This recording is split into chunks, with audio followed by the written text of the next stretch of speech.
Afghanistan, Libya, and Bahrain each gave their take as to what is ailing the region at large at the United Nations General Assembly. The three nations also offered, to varying degrees, hope for their countries at the same time.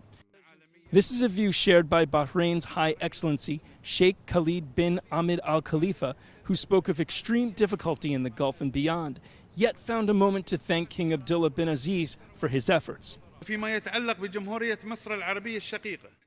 the Arab Republic of Egypt, the Kingdom of Bahrain welcomes the democratic development that has taken place in Egypt and the implementation of the roadmap by issuing a constitution that reflects the will of the Egyptian people. We also welcome the holding of presidential elections and the ongoing preparations to hold legislative elections to completion of the constitutional institutions of the state. The Kingdom of Bahrain reiterates its total rejection of any interference in the internal affairs of Egypt and supports the efforts deployed by His Excellency President Abdel Fattah al-Sisi and the steps he has taken to combat terrorism, preserve the security and stability of Egypt, and pursue a strategic and active role in the Arab regional and international levels. In this regard, I would like to commend the initiative taken by the custodian of the two holy mosques, Kingdom of Saudi Arabia, in announcing the convening of Egypt's economic summit with a view to supporting Egypt and its economic development. Unlike a number of General Assembly speechmakers, the Speaker of the House of Representatives in Libya did not pull punches as he described the dire situation his country faces. He spoke of armed gangs harassing men and women who are not supporters of their cause and much more. He told the sad story of what Libya is going through and ripped countries he felt didn't care enough to lift a finger to shreds.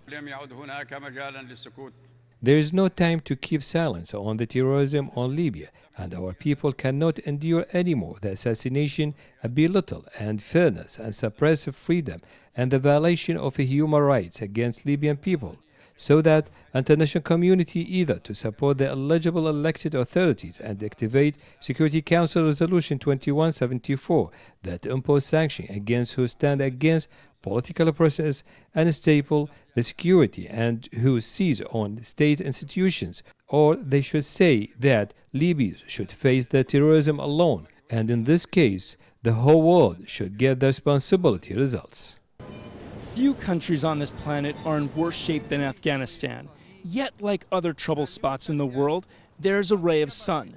The nation has put together a unified government following a contested election result that, if Afghanistan can manage to combine, the supporters of the two candidates will have the support of the vast majority of the Afghani people, the same people who braved harassment and violence yet voted anyway. The Afghan people appreciate and are thankful to the international community for their vital support they have given to build security, peace, and prosperity in Afghanistan.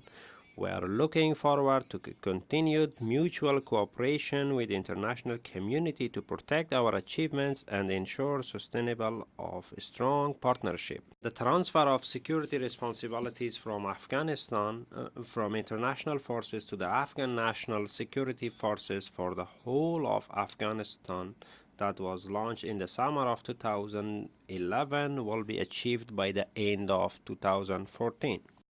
The most amazing thing is that despite the fact these countries face tragic situations, either directly or in their near abroad, is that each found the time to promote the Palestinian cause. These countries may not be close on the map, but they are together in spirit. From the United Nations in New York, this is John Wallace for Saudi 2.